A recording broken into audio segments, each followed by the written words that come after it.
This is the beginning of the budget processes. We will continue to make the case.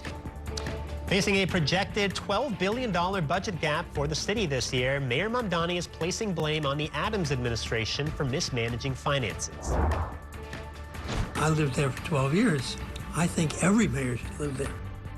Tonight, we are digging deep into the New York One archives to take a closer look at the living arrangements of past mayors, including whether or not they chose to live at Gracie Mansion. And later tonight, I'll be joined by State Senator Kristen Gonzalez to talk about regulation of the artificial intelligence industry. For the best news, debate, and analysis of New York politics, join us inside City Hall.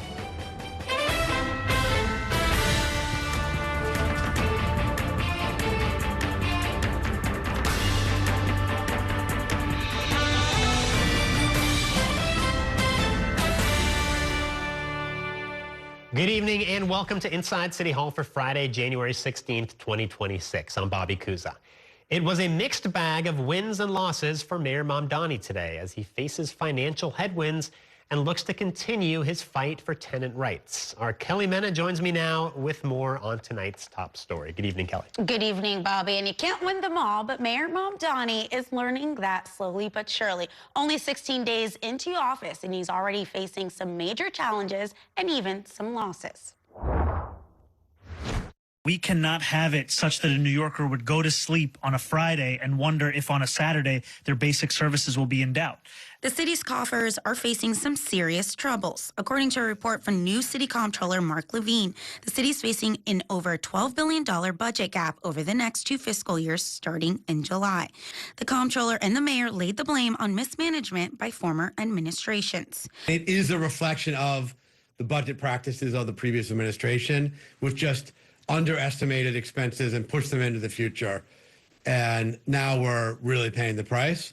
What we are inheriting is not just a administration in the prior one that exhibited incredible fiscal mismanagement, but also a decades-long effort from former Governor Cuomo to pilfer from city coffers at each and every turn. The city's rocky fiscal future only added to another headache for Mamdani. On Friday afternoon, a judge approved the sale of thousands of rent-stabilized apartments over the objections of the Mamdani administration. Lawyers for the city had argued that the buyer, Summit Properties, had an egregious track record as an NYC landlord with thousands of open violations for things like mold, leaks, and infestations.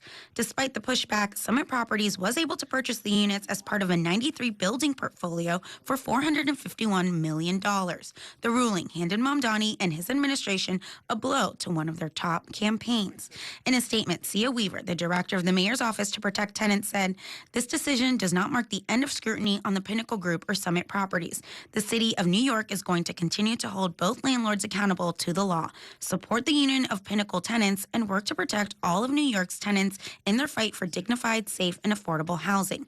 A lawyer for Pinnacle, who sold the building in a bankruptcy auction, said the company, its independent chief restructuring officers, and advisors appreciate the court's recognition that this outcome, achieved in challenging circumstances, is the best available for all constituencies and hopes the city does too.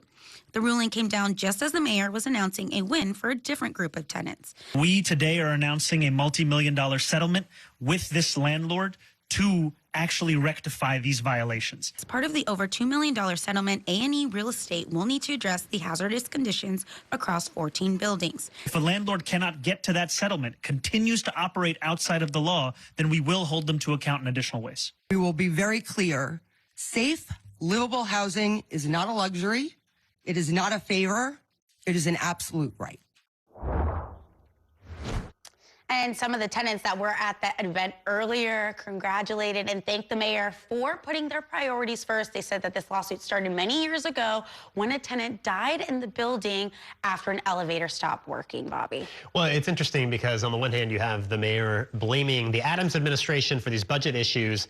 But then, some of these other cases, like the one today where the tenants, won this case, this started under Adams, right? This was a lawsuit that was brought years ago under Adams HPD, right? Yeah, and really with the help of City Councilman Shaker Krishnan, who was there today, who was alerted to the situation, brought it to the city. Then they brought this case against the landlords, A&E Real Estate Company, and had been fighting for years for just repairs, minor things as of getting the elevator to work, some electrical wiring that was hanging out, just things, everyday things that they needed repaired that were just going unnoticed. And part of the lawsuit for that particular group of buildings also included stopping tenant harassment. Many of the tenants say that for part of the strategy they claim from that property group was not doing these repairs for long periods of time to hopefully wait them out and then get them to leave the apartments and then be able to raise the rents.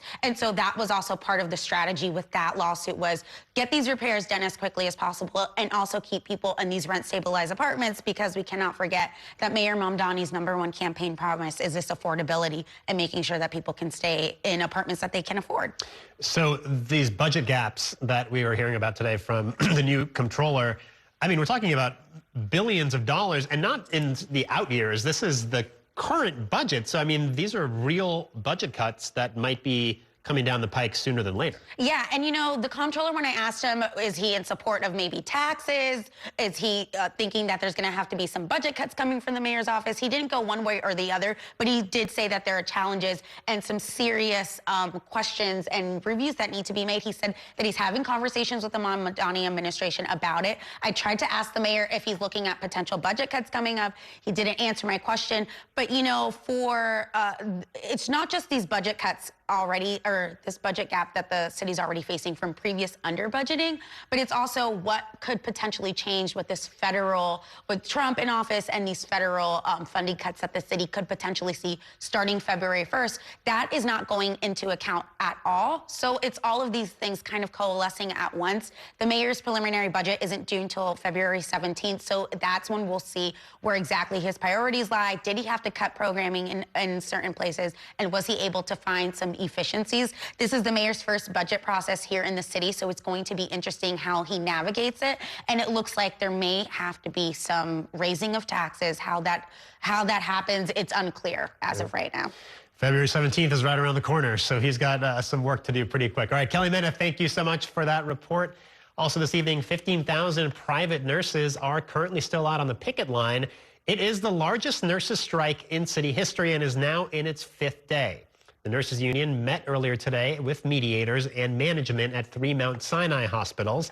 And New York One's Lewis Finley is at the hospital's main campus in East Harlem. He joins me now with the very latest. Good evening, Lewis. Yeah, good evening, Bobby. We're coming to an end of day 5 of the nurses' strike. The nurses on strike have gone home for the evening, but it's all but certain that the strike will go on into the weekend. Now, here's where things stand. Mount Sinai is currently at the bargaining table with the nurses union. We're learning that New York Presbyterian is now working through the federal mediator to schedule its next bargaining session. Montefiore, on the other hand, is not negotiating today, and it's unclear when they'll resume discussions. Nurses have gathered on the picket line in the bitter cold, fighting for 3 key issues. Those issues are health care benefits, safe staffing levels, and protections from workplace violence. Here's some of what nurses we spoke with a little bit earlier today had to say about where things stand right now with negotiations. It's only right that the people that are taking care of the people in the communities, it's only right that we get benefits and that we're taken care of as well. Because if we're not taken care of, how are we going to take care of the patients? All I want to do is go into work and be able to do my job safely and effectively and care for the community I love. We need a lot of staff. We need a lot of hands to help. And if they're carrying their own patient, no one's going on break. It's really unsafe. And the only statement we have today from the 3 health systems is from Mount Sinai, saying in part, quote, "We have extended our contracts for agency nurses to ensure we have a workforce willing to provide care to our patients. We are onboarding an additional complement of agency nurses focused on specialty areas so that we can rapidly bring our scheduled surgical volumes back to normal." Now, in the interim, the hospitals are keeping their temporary units open through those agency nurses to fill the gap for the some 15,000 nurses currently on strike. Bobby. All right, Lewis Finley, thank you so much for that report. It's time now for a break. Coming up, protests against the immigration crackdown in Minneapolis continue. as President Trump threatens to invoke the Insurrection Act. Stay with us. We are back in a minute.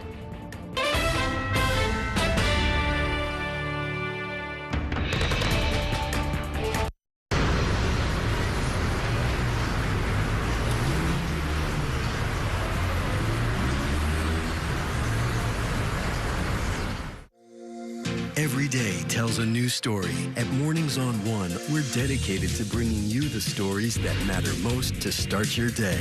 With in-depth coverage of the day's news. I'm Pat Kernan. Here are the stories we're following and weather updates every 10 minutes. Tomorrow, some morning sunshine possible. Clouds take over. It's our responsibility to get you the information you need before you head out the door. Mornings on One. Weekdays starting at 6 on the Spectrum News app. Free for Spectrum and Xfinity customers.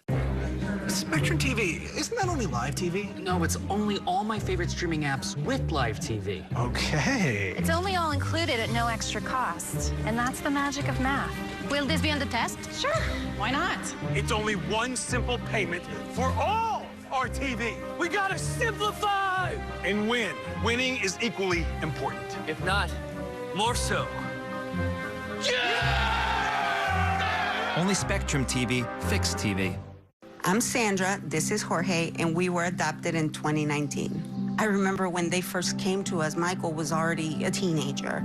The whole cliche of they're so lucky to have you guys, and it's the other way around. They have changed our family for the better. They chose to love us. They didn't have to. They chose us. Family. Learn about adopting a teen from foster care. You can't imagine the reward. Visit adoptuskids.org. And that's a look at some of what's in the papers this morning. You done with the sports section? Today's story is about the latest chapter for a beloved local business. It's a beautiful day with temperatures in the 60s, but showers are expected in the next hour. In a city that's always on the go, it's important to stop to hear the stories that connect us. The news that matters to New Yorkers. That's what brings us together. That's Mornings on One. Weekdays starting at 6.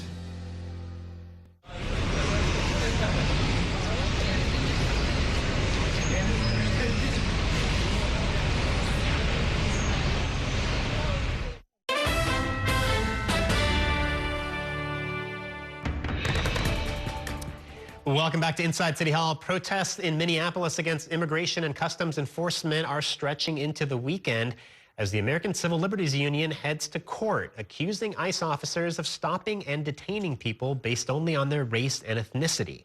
Our national reporter, Evan Kozlov, joins us now with more from our Washington, D.C. bureau. Good evening, Evan.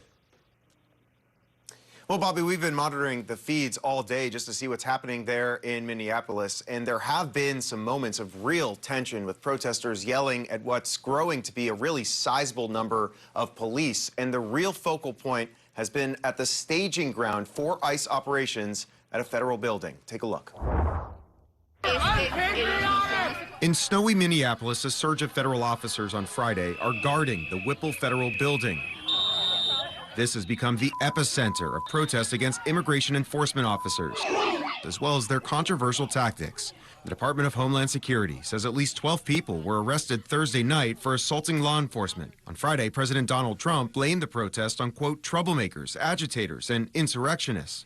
He again did not rule out invoking the Insurrection Act, a more than 200-year-old law to send federal troops into the city. That law was last used 33 years ago. If I needed it, I'd use it. I don't think there's any reason right now to use it. But if I needed it, I'd use it. It's very powerful. No! The anti-ICE protest intensified last week after an ICE officer fatally shot Renee Good, a U.S. citizen. 7 days later, another federal officer shot and wounded a Venezuelan man in the country illegally. The Department of Homeland Security says that officer was being assaulted when he fired his weapon. Critics say the tactics of federal officers carrying out the president's enforcement agenda have been overly aggressive. All right, can we see an ID, please? I am a U.S. citizen. And a new class action lawsuit by the ACLU of Minnesota accuses officers of targeting people based on their ethnicity and race. In the complaint, we detail disturbing facts regarding the ongoing assault against the rights of people in Minnesota who federal agents perceive to be Somali or Latino. But DHS says that they're making arrests based on reasonable suspicion, not based on a person's background. This is an invasion for the sake of creating chaos by our own federal government. Minneapolis Mayor Jacob Frey criticized the enforcement efforts while testifying on Friday at a field hearing hosted by Democratic lawmakers. This is not about safety. This is not about immigration. This is about sowing chaos on the streets of Minneapolis. This is about political retribution. Now, these protests are expected to continue through the weekend, although an outbreak of bitter cold temperatures may be a factor here. Bobby, it will be single digits in Minnesota with wind chills below zero. It's going to be cold. So, Evan, you mentioned the Insurrection Act, which is something President Trump has threatened before and hasn't actually invoked. That would be a dramatic escalation. Talk about, what that is and how often it's been used before. Yeah, time to dust off the history books here to take a look at the origins. This was passed a long time ago, 1807. Essentially, it empowers the president to federalize the National Guard and deploy troops. And you could do this during a few high-stakes situations, armed rebellion, insurrection, or civil disorder. The last time it was used was back in 1992 when riots erupted in Los Angeles over the Rodney King verdict. George Bush Sr. at the time authorized about 4,000 troops to go into the city. Bobby? Evan Kozlov in Washington, D.C., thank you so much for that report. Also tonight, President Donald Trump threatened new tariffs on countries that don't support his push to acquire Greenland. He spoke earlier today as a bipartisan group of U.S. lawmakers traveled to Denmark to try to diffuse tensions over the president's threats. Spectrum News national political reporter Taylor Popolars has more in this report.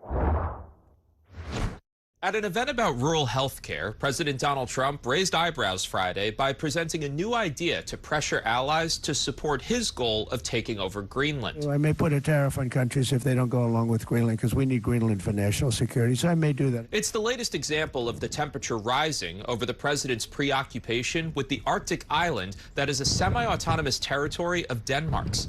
Military troops from several European countries have started arriving in Greenland as a show of force against Trump's idea.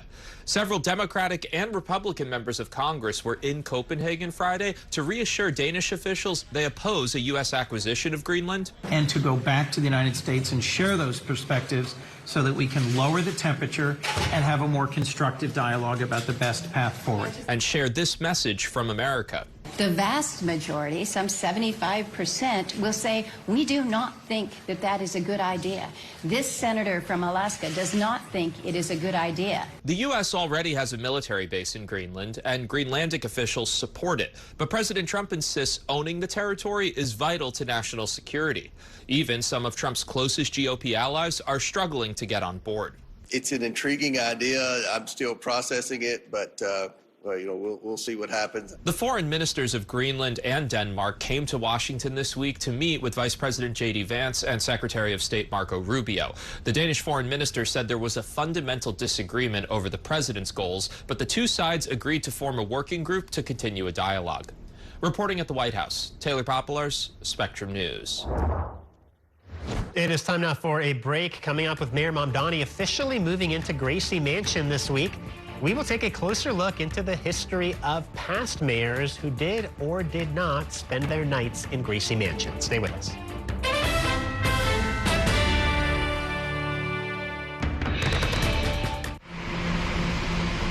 Stand clear of the closing doors, please.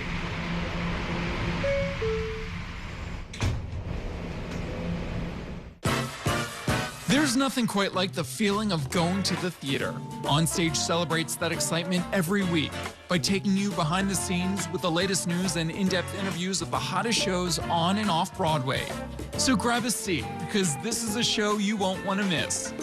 Join us every Saturday and Sunday at 7:30 p.m. for Onstage. Onstage is presented by your Tri-State Cadillac dealers. Discover which Cadillac is right for you and elevate your journey. It's only a hike. It's only made possible by Spectrum Business connecting healthcare providers of all sizes. Like hospitals relying on the Spectrum Fiber broadband network with industry-leading reliability. Practices keeping patient data safe with advanced security. Pharmacies accessing records in the cloud without fail. It's tailored connectivity solutions built for life-changing moments. It's only a hike. It's only everything. Spectrum Business. Mom was always organized, but she started forgetting to pay her bills on time. And she'd buy the same gifts over and over. Telling the girls about my Alzheimer's diagnosis was really hard. At first, we had our cries, but then we were like, okay, let's make a plan. Early detection gave us time to adapt together. It's so important for you to think about what you can do and making the most of what you have. If you or your family are noticing changes, it could be Alzheimer's. Talk about seeing a doctor together. From my time growing up in Queens watching New York One to my time reporting here, I've seen how quickly a story can change. At News All Day, we bring you the news as it's happening, from around the boroughs to local government to your neighborhood, because our city never stops moving. Hi, I'm Shannon Ferry with the day's developing stories, but first, stay up to date and informed with News All Day, weekdays from noon to 4.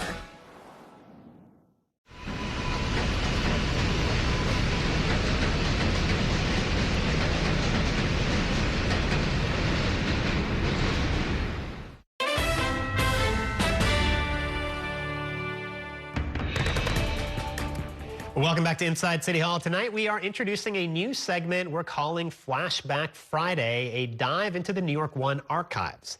This week, with Mayor Mamdani moving from his apartment in Astoria into Gracie Mansion, we were reminded of past mayors whose living arrangements attracted media attention and controversy, whether they were living in Gracie Mansion or out of it. So with a look back at the housing sagas of mayors past, here is the inaugural installment of Flashback Friday. Monday was move-in day at Gracie Mansion as Mayor Mamdani and his wife Rama settled into their new home along with all their stuff. Tonight will be the first night that I sleep in Gracie Mansion. But Mamdani was initially non-committal about moving out of his rent-stabilized apartment in Astoria, which brought to mind another mayor.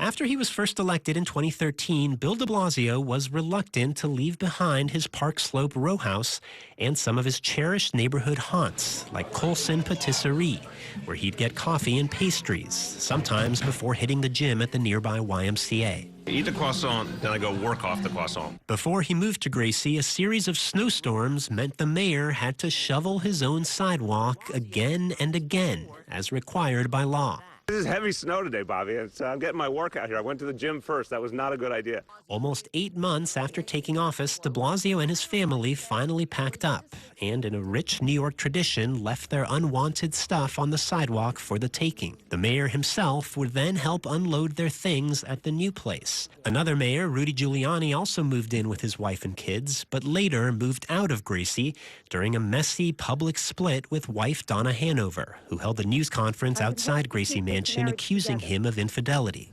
For several years, it was difficult to participate in Rudy's public life because of his relationship with one staff member. The Daily News broke the story that Giuliani was sleeping elsewhere, as described on New York One. To ensure the mayor could not puncture a hole in its account, the paper assigned 17 reporters and interns to document Giuliani's comings and goings through Howard Coppell's Midtown apartment building. Gracie Mansion became the mayoral residence in 1942 when Fiorello LaGuardia moved in. The only mayor since not to live there was Mike Bloomberg, who stayed put at his Upper East Side townhouse and scolded other mayors for doing otherwise. To take one of the great houses in this city away from the public, I just think is wrong. There are events every day at Gracie Mansion throughout the whole house. If a mayor's family is living there, most of that house, a good half of it, is just not available. Former Mayor Ed Koch told New York One he disagreed. He has his opinion. He's never lived there. I have my opinion. I lived there for 12 years. I think every mayor should live there. I don't have a problem if I could put a migrant family in Gracie Mansion. Mayor Eric Adams never did host a migrant family, but he did report the house is haunted by ghosts. Not that one, or that one. Those were just Halloween parties at Gracie, where mayors have traditionally handed out candy to trick-or-treaters. It's one of many events at the mansion open to the public, from barbecues to t-ball tournaments. Gracie Mansion is the people's house that everyday New Yorkers should be able to come here and enjoy it. But de Blasio famously continued trekking to the Park Slope Y and to his favorite cafe, though things weren't quite the same. As they say, you can never go home again. Mayor Mamdani, enjoy your stay. It is time now for a break. Coming up, a newly proposed bill aims to better regulate the rapidly evolving AI industry. We will talk with State Senator Kristen Gonzalez, the lead sponsor of the New York AI Act. Stay with us. We are back in a minute.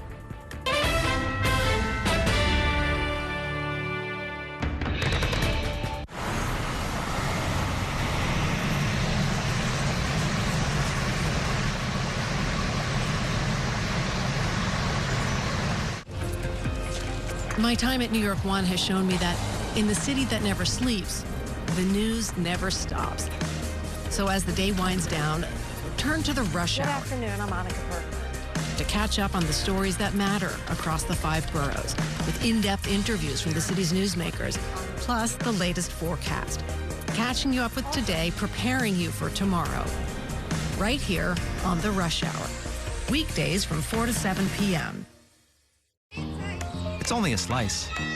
It's only made possible by Spectrum, connecting businesses of all sizes, like small businesses, instantly serving up orders and inventory on the Spectrum fiber broadband network, and factories, seamlessly connecting to farmers in the field with tailored solutions that always deliver.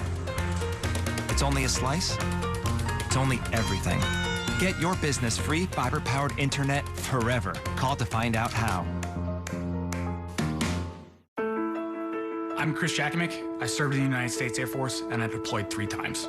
So in 2017, I was serving as an Air Force First Sergeant. Our motto in that role is, my job is people, everyone is my business. But unfortunately in that year, I would lose my own brother, Lance Corporal Adam Jakomick, to suicide. The majority of veteran suicides are from guns. I store my weapons securely, not only for myself, but for my family. My service never stops. At Spectrum Noticias, we recognize that our New York City community is vibrant and diverse.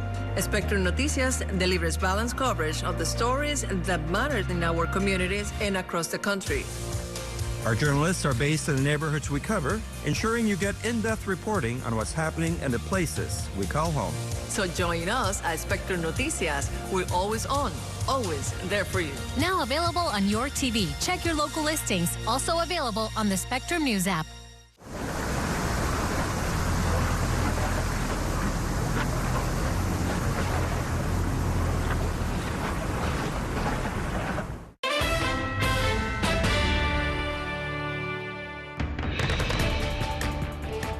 Welcome back to Inside City Hall. The State Senate's Internet and Technology Committee held a hearing yesterday examining potential risks and solutions of using AI in areas like hiring, healthcare, and financial services. It comes as some local and congressional lawmakers look to boost regulations on the rapidly evolving technology. Joining me now to discuss this and much more is State Senator Kristen Gonzalez. She is the lead sponsor of the New York AI Act and serves as the chair of the Senate's Internet and Technology Committee. Her district spans Brooklyn, Queens, and Manhattan. Thank you for joining us. Thanks for coming back on the show. We appreciate it. It's so good to be here. So talk first. There's a lot of AI legislation floating around right now, but talk first about your bill and this hearing yesterday where you guys heard from people on both sides of the issue, right? Yes. So my bill is the New York AI Act, and it seeks to regulate everyday uses of artificial intelligence, but in high-risk scenarios. So that's when these tools are making a decision about our lives. That could be in housing, that could be in healthcare, and that could be in financial services or others. And what we did in this hearing is we had representatives from labor, from the private sector and industry, from healthcare, from community organizations on the ground. We had advocates. And across the board, what we're seeing is a need for regulation because the harms are there, but certainly a robust discussion about how to get there. Talk about some of the cases where we have seen, you know, issues of discrimination or some kind of bias baked into these AI automated processes. Like, what are some of the most harmful examples we've seen? That's a great question. So I think one of the most notable ones that happened a couple of years back was United Healthcare using it for insurance decisions with a 90% error rate. But that's not the only time it's been used in housing applications where it's shown bias against, of course, housing applicants. recently there was a lawsuit against Workday, and that has now been certified as a class action lawsuit that has said that their hiring tools have been discriminatory. The lead person in that case is over 40.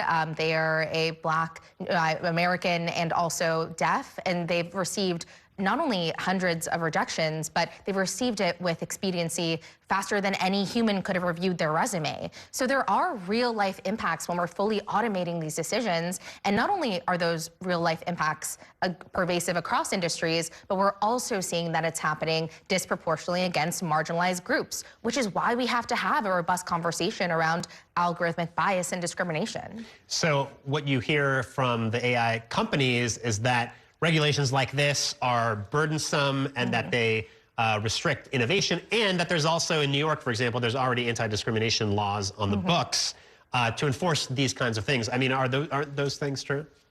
Yeah, you know, we hear a lot from industry that they want to see in action, that they would rather not see regulation because they're worried about us getting in the way of innovation. But all of our bills are so intentionally written to focus on the use case and application and not on regulating the technology itself, which means we can continue to develop new technology, continue to innovate, but of course have appropriate guardrails. I see AI like a car. It is a new tool. It can get us to some really great and fast places. But we haven't built the roads or the stop signs or written the traffic laws to keep us safe. And one thing I've heard that's resonated with me is when the car was first introduced, it actually ended up going faster once they introduced the brakes. So let me ask you about some of the initiatives that Governor Hochul mentioned in her State of the State speech earlier this week. I mean, among other things, she wants to disable AI chatbots that interact with kids. And we've seen, you know, some really horrific outcomes where kids were communicating with AI chatbots and were driven to suicide. Is that an area that you guys are looking at legislatively? I mean, that's a great example of what happens when we roll out these imperfect tools and have no regulation or oversight really whatsoever. We have chatbot legislation that we've been working on with Common Sense Media and with the Attorney General's office, and we'll certainly be negotiating that through the budget. But just like all of the other legislation we talked about, we're hearing pushback from industry on regulating in that space. So we want to make sure that every New Yorker is tuned into this, because it's not just harms against marginalized groups in hiring, healthcare, otherwise. It could be life or death when it comes to things like companion bots. And then the other thing the governor talked about is deep fakes in politics. I mean, we've already seen this in political campaigns where there's AI-generated images and videos that are confusing people and making them think that candidates have done things that they haven't actually done. So there needs to be, according to the governor, more disclosure and an actual ban on some types of deep fakes, right? Now, you know, this is something I like talking about because the state has actually taken action. A couple of years ago, through the state budget, I passed the New York Fair Act, which was the first time we were setting a standard for what is deceptive media in political communications. And we said that there needed to be watermarks and disclaimers, but we've seen some abuses of that. I think the Cuomo ad was a really good example in the last cycle. We want to be stricter and we want to build on that, but there are always First Amendment concerns. So I'm excited to work with the governor's office on good language here, but we certainly want to see the language to make sure we're putting forward a strongest version of a bill, but also protecting our First Amendment rights. And so when you mention, you know, some of the exceptions like satire, I mean, I guess the idea is if you see an AI video and it's, you know, obviously ridiculous and kind of meant to be funny, that's one thing. Where real disinformation is something else, I guess, where you're actually leading the viewer to think that they're saying something that's not real. I mean, it's hard to make that distinction. That was part of our standard. I mean, that was part of the conversation. What does it mean to have deceptive media? For us, it means reasonably trying to convince a voter that something happened that didn't happen. So that's our current standard. But again, we can get stricter based on maybe what the governor's office wants to do. But there is, I think, a spectrum between misinformation and really trying to make voters believe something happened versus, of course, political satire, which is part of our democracy and part of our democratic process. And then with disclosure, I know this was an issue in your previous legislation where people can disclose that it's AI, but the type is so small that the average person isn't even going to notice that it's there. Yeah, well, in our bill, we said that it had to be the same size font as other fonts in the ad, and it had to be visible. But I think, again, Cuomo is a good example. We didn't see that in that advertisement, and we actually don't think it was really in accordance with the law. But ultimately today, what we've provided is if you're a campaign that's been impacted by this or a candidate, you can have injunctive relief, which really just means you can, seek legal action, have it taken down immediately. But we need more campaigns actually exercising that in order to start regulating that misinformation. Because we're also not seeing a lot of these social media platforms being proactive enough in taking down disinformation and, of course, deepfake ads. Talk a little bit about what we're seeing out of Washington, because one thing you hear from the AI industry is, well, we can't have this patchwork of regulations, one state and the other. It should be something that's national on the federal level. But we're not seeing anything out of Washington. If anything, they're trying to block regulation, right? I think that's right. They actually, the Trump administration signed an executive order and that created an AI litigation task force that is threatening to litigate states that are, being overburdensome with our legislation. But we have to act because the harms are here. And I really do want to say, for every New Yorker, the inaction piece only benefits tech companies. It only benefits tech oligarchs who are friends with the Trump administration, and who it hurts in the short term. It hurts us, marginalized New Yorkers. It denies us opportunities. And these, of course, large language models continue to take our information and our data and our intellectual property and use it for their tools. So we have to see state legislation because New Yorkers deserve to be protected. What is your worst fears about the technology? Because, there's job loss, there's kids using AI to cheat on exams and to write their school papers, but then there's potentially really catastrophic outcomes, right? If this gets sort of out of control without any guardrails. Oh, well, I am someone who, as a regulator, I try to live in between. There are AI Zoomers who want to see it solve every problem in the world, and Doomers that feel like it's going to be the end of civilization. I think I see that there are real risks from the frontier models, which we regulated, and I'm very happy to say that we did. The RAISE Act was signed into law, regulating the big existential issues like nuclear, bioweapons. But what keeps me up at night are the everyday uses, the chatbot interactions, and AI psychosis, which is documented, the use of AI in therapy, the use of AI, again, in automated decisions in high-risk scenarios that can really deeply impact people who are already disproportionately impacted. And of course, another thing I think about is our workforce and the potential for automation, as well as the impact on our climate. So you're going to see a lot more on workforce development, but also on the data center piece. All right, a lot of work ahead for you. State Senator, thank you so much for joining us tonight. Thank you for having me again. All right. It is time for a break. Coming up, I will turn back to Mayor Mamdani's busy first 2 weeks in office when I'm joined by 3 top reporters in our Friday Reporters Roundtable. Stay with us.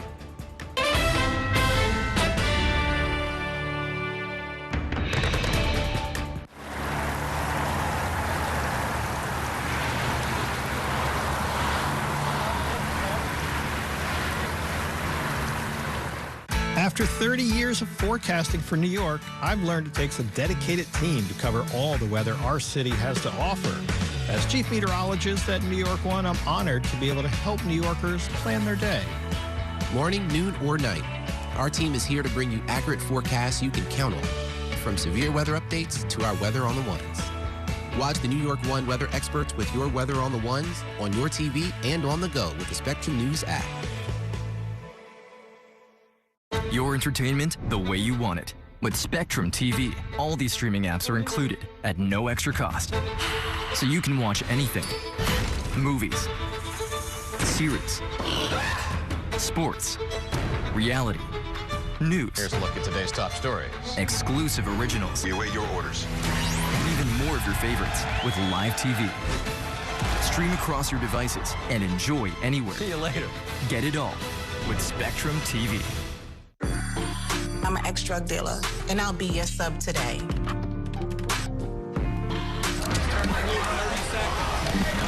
2 milligrams of fentanyl can be lethal. A lethal dose is in here. Who gets it, I won't know. It's cheap, it's potent, and it's profitable. The sad reality is fentanyl is being mixed into everything now. More kitchen now.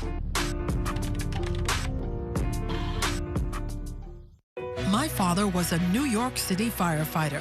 My mission, like his, is to serve New Yorkers in a city that doesn't stop when the sun goes down. Being with New York One since the beginning, I'm now honored to join you even earlier each weeknight.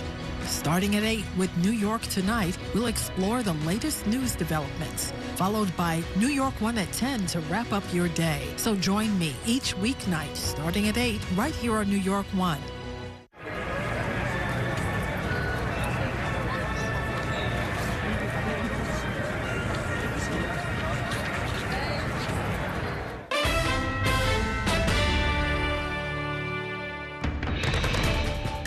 Teach our children how to embrace the blockchain technology. I haven't yet met the ghost or heard from the ghost. One thing that we will change is we will be installing a few bidets into Gracie Mansion. We demand ICE get the hell out of New York City. We will not allow masked ICE agents to storm our schools, our daycare centers, our hospitals, our houses of worship. Governor Hochul's speech was devoid of any solutions to any problems that everyday New Yorkers have. I'm calling on all of our partners in Albany to ensure that we can not only fund the city's day-to-day operations at a continued scale, but also that we can fund our affordability agenda. And I do believe that raising taxes on the wealthiest New Yorkers and the most profitable corporations continues to be a critical part of that. Let me say this. I don't believe in raising taxes for the sake of raising taxes. In the coming weeks, I will be laying out even more plans to help bring back affordability. And again, remember, that's a fake word by Democrats. Starting February 1st, we're not making any payments to sanctuary cities. So I say this, you touch any more money from the state of New York, we'll see you in court. Welcome back to Inside City Hall. That was a look back at some of the week's top political stories, including the governor's State of the State address. And joining me now to discuss all of this are three top journalists in our Friday Reporters Roundtable. Chris Sommerfeld covers City Hall for the New York Daily News.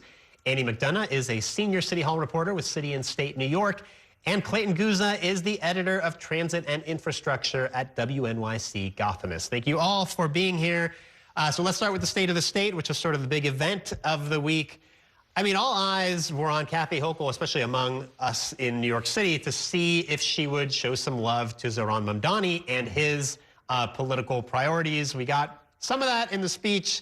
Annie, let me start with you. What were your takeaways in that regard? I mean, we knew this was coming from the announcement last week that she was going to be starting out a pathway to universal child care, still a ways short from anywhere universal, but she's giving him the runway he needs to say, I'm making progress on this major campaign proposal in his first year. So we heard that at the very top of her speech. It's something that's going to help her, I think, in her own affordability-centric re-election campaign. But there were some silences, too, like on free buses, another one of Mamdani's top proposals. There was no scenario where she was going to give him everything, he wanted on day one of her sort of session, but it was enough to, I think, keep their partnership looking pretty strong right now. And then I think, too, she came out on New York One right after the State of the State and all of a sudden opened the door to the free buses proposal after having been skeptical of it for a while. So I think we're seeing the governor trying to really signal that she's going to be a big partner for Zohran Mamdani because she thinks that that will help her own re-election chances. Yeah, you can't really look at any element of that speech without acknowledging the fact that she's up for re-election this year, right? And she doesn't want to, she wants to appeal to Mamdani's base and not necessarily alienate it. So while she's leaving the door open for free buses, she's not necessarily going to give him that money. Mamdani still has levers in the city budget to make buses more affordable for people, to expand the Fair Fares program, which offers half-price transit fares to low-income New Yorkers, raising the threshold level. You have to make like a very low amount of money to qualify for that right now. One thing we highlighted in our Weekly on the Way newsletter this week is one piece of daylight revealed in that speech is that Hochul wants to double down on this program called Scout. It essentially it sends mental health outreach teams into the subways alongside police officers, and when they diagnose people to be mentally ill, they forcibly remove them.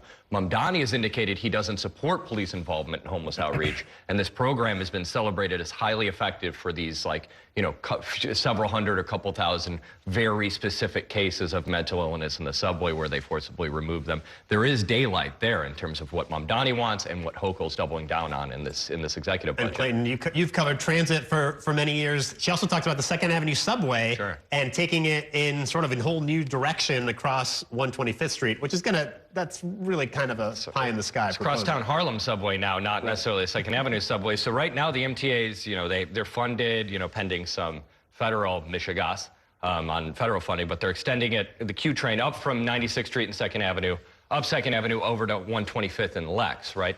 The MTA's thinking, it's like, well, we've got this tunnel boring machine, this giant thing that digs out and builds a tunnel. What if we just left it at 125th and Lex and continue digging through Harlem? What this does put on the back burner, so she's saying we're going to prioritize this as the next phase. Forever, the MTA said, hey, the next 2 phases of this project will go down 2nd Avenue to Houston, and then eventually the financial district, make a new line called the T. That's on the back burner for now. Now we're turning, what Hochul wants is this vision for kind of a question mark Q line that wraps around Central Park and in Manhattan. All right, you guys, Andy and Chris, have spent a lot of time with the mayor this week. He's been doing events every day. He's moving into Gracie, as we heard him talk about. I mean, what are some of the highlights for you of what he's been doing these past couple of weeks in terms of the announcements he's been rolling out and some of the appointments that he continues to make to some top positions in his administration? Maybe this is just like me going on the city following him, but he's everywhere physically. And I think that is very intentional. There's been one day, I think, one Sunday where he wasn't doing a public-facing press conference. But apart from that, he's had at least one appointment or policy announcement every single day. I think we can expect that for the rest of his first 100 days in office at least. I think Staten Island is the only place he hasn't been yet since inauguration, so maybe that's coming up soon. But I think that from a pure PR comms perspective, he looks like he's getting stuff done. I think we have questions about how important the impact of some of those announcements will be, and I think some frustration with how thoroughly those questions are being answered so far, but it's somewhat natural. But if you're just looking at from the image he wants to project, he's everywhere and he's very active. And I think on policy, he's really done a lot of Department of Consumer and Worker Protection announcements, which I think is very deliberate. You know, he ran on affordability. DCWP is the agency that basically enforces consumer laws. So I think he's trying to make as many announcements on that front as possible to kind of signal to his base that this will remain my focus. He's put DoorDash on notice. Exactly. I was about to say, all the app-based companies, Uber, DoorDash. DoorDash was the first funder of a main pro-Cuomo super PAC in the primary in the election. Yeah. They donated $1 million to this Fix NYC super PAC. DoorDash, and like, you know, not a friend of Mandani in that campaign, and now he has this new Consumer Protection Commissioner, Sam Levine, kind of, who from the Biden administration, who worked for Lena Khan under the FTC, really targeting them. Right. Yeah. All right, you guys hold it there. We are going to take a quick break. I'll have much more with these reporters in just 2 minutes. Stay with us.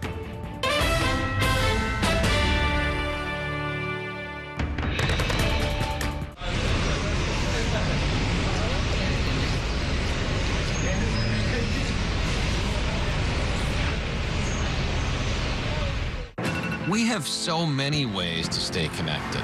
A single touch can bring us closer to the families we love, the friends we know, and the city we share. And Spectrum helps us keep connected throughout the day, every day. Including more ways to watch New York One as a Spectrum Internet customer. Watch Spectrum News New York One on the Spectrum News app, available on all your favorite devices. There's an international travel plan with Spectrum that was an additional $10 a month, as opposed to paying a ridiculous amount per day for roaming fees. This literally felt like my old phone carrier was reaching their hand into my wallet and just helping themselves to some of my cash. I like having no surprises when it comes to my cell phone bill. And with Spectrum, that's been the case. So it saved me a ton of money. Real customers, real savings. To see how much you can save, visit spectrum.com/save.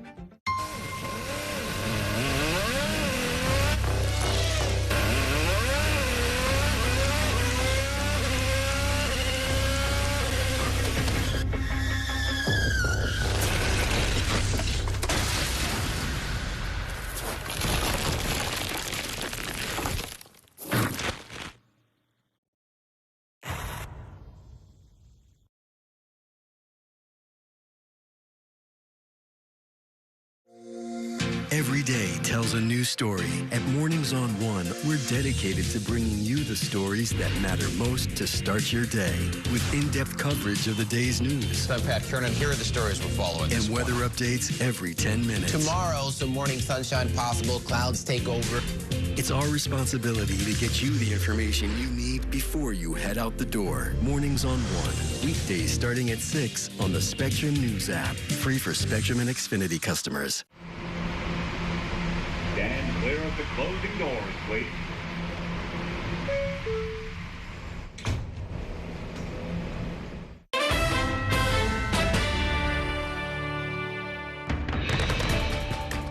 Welcome back to Inside City Hall. I'm once again joined by my reporters roundtable, Chris Sommerfeld, Annie McDonough, and Clayton Guzza. So let's talk some more about Zohran Mamdani. He sort of got into this spat this week with Congresswoman Nydia Velázquez, who is an ally of his. She endorsed him early on in the campaign. Yeah. But they are sort of on the opposite sides of a bunch of Democratic primaries where Mamdani is supporting DSA candidates. She is not. I mean, what do we make of this? There's this bad blood all of a sudden so early on. He's definitely jumping into these electoral politics battles that I think some people are saying slow down, focus on the work ahead of you at City Hall. You're sort of picking fights and taking risks where you don't need to be right now. I think the other argument to that is that was part of his pitch to DSA, is to grow DSA, to grow socialists in office. So it's not entirely surprising and probably welcomed from that perspective. But, I mean, we'll see how many more battles he jumps into and whether those risks pay off for him. But it's certainly pushing some people the wrong way. And I think it shows this lingering tension that's been happening on the Democratic left for a long time. Progressives versus socialist progressives. There is still a distinction, and we're seeing this play out more and more. It's not just Nydia Velázquez's seat. There's even local races, like in State Assembly District 34, where Mamdani is supporting Abir Kawas, a Palestinian-American activist and DSA member, against the wishes of the incumbent, the outgoing incumbent, who's supporting her chief of staff for that seat. So there's this continued friction between those two sides. And I think Mamdani, from the viewpoint of a lot of people, is making a little bit of a misstep by getting so involved in primary Although worth noting that Mamdani also sort of quashed this effort by Chiosei to run against Hakeem Jeffries. So in that case, he was sort of protecting the establishment congressman. So it's not, hasn't been totally consistent. And I think that's because he's, at the end of the day, he's also a pragmatist in certain respects. He knows that it would be very, very hard for Chiosei to win that race. So while he's an ideologue, he's also open to be pragmatist when he knows that the odds are bad. Hakeem's seat's not open. I mean, this seat's open. I mean, while he did endorse Lander in the Goldman race, which is going to be a competitive one, but it's also, it's payoff for Lander for helping his campaign. Lander and like the bromance, you know, he didn't bring Lander to the administration. There was some friction there that's well documented by our organization and others. But now the payoff is Lander gets his endorsement in this congressional run. But it's, you know, he's a DSA guy at the end of the day. He's the, you know, he's the biggest elected official in the country that the DSA's ever put up there. He's a big cadre candidate, and there's expectations, and I think he firmly believes in this to a degree. I mean, the biggest faux pas that I saw is he didn't call Nydia. Apparently. You got to call. You got to, but you got to give her a heads up. You got to call. You got to. I would call you. All right, let's talk about my favorite story of the week, which is Eric Adams, who only went away for what, like less than 2 weeks, and then showed up in Times Square to hawk this new crypto coin. And within a matter of hours, it became clear that this appeared to be a scam, right? And you were there at that press conference. And I mean, it's the least surprising news story of the week to me that this ended up being a scam. I think if you look at the way he did the rollout, there was zero transparency about who his partners were, zero detail about what causes this money would go to, like what specific nonprofits fighting anti-Semitism or educating kids about blockchain this would go to. There was a website that launched that linked to a white paper that didn't exist about what this would look like. So like, and Adams said, if you want to know my partners, go to the website. And then that didn't make sense. Wasn't there. So I think that, like, I didn't know what a rug pull was or what these other kinds of frauds looked like, but I wasn't surprised to see it crash. They've denied it was a rug pull. I don't think we're going to get straight answers from him because he can avoid us now much more easily when he's out of office. But if there's a bright side, maybe people who want to regulate crypto know what a rug pull is now, and there's a bill in the state legislature that would make it illegal. Maybe that moves forward because Eric Adams brought some attention to this issue. I will also say, like, lost in all of this is that there's still $1 million missing. Well, hey, if you take his let's take him at face value. Let's assume that he's being honest. That $1 million is going apparently to fight anti-Semitism, anti-Americanism. Unclear I'm going to how, be really but eager to see the accounting for that. But it highlights how unregulated crypto is. It's this Fugazi currency. The last time I heard of a rug pull was, remember, the Haktua girl made a coin and Right, then similar thing, and did a similar thing, and then everyone got mad at her. But now she's more rich because from the Haktua. She ran off with the money. Yeah, you get to. But for Adams, like, for this to be his reappearance in public life, and then for it to seemingly be a scam. I mean, this is the guy who's like, you know, who got in a lot of trouble, who was indicted by the feds for corruption, and then this is his comeback. It's just, I don't know what to make of it. It's just classic Eric Adams. And I will even say people close to him, like Brock Pierce, who's a billionaire and a crypto executive, even he's admitting that this, like, Eric, this was bad. You should have called me first so that I could have double-checked the fundamentals, because everyone in the crypto community thinks that you're engaged in a scam. It has all the hallmarks of it. Let me ask you guys, just about a minute left, but you've been covering Mamdani in office for a couple of weeks now. What kind of differences do we see from the Mamdani relationship with the press as compared to the Adams relationship with the press? I think he's trying to be charming in a way that Eric Adams wasn't towards the end. We see him a lot more often than we saw Eric Adams. But I was saying earlier, like, I still have some frustrations with his avoiding answering questions and sort of talking in verse when he's answering questions. Well, and Chris, he's not coming after you. Not yet. The way that Eric Adams was. So he has not called me dark and sick yet, so we'll see about that. Give him a couple of years. Not threatening to arrest you yet. Yeah, exactly. All right, guys, we are going to leave it there. Chris Sommerfeld, Annie McDonough, and Clayton Guzza, thank you all for joining us, and that is going to do it for tonight's show. Stay tuned for another episode of our weekly national political show, The Big Deal, with Errol Lewis at 9 o'clock tonight. Thanks for watching, everybody, and have a great weekend. We are off Monday for the Martin Luther King Jr. holiday. We will see you the next time on Inside City Hall.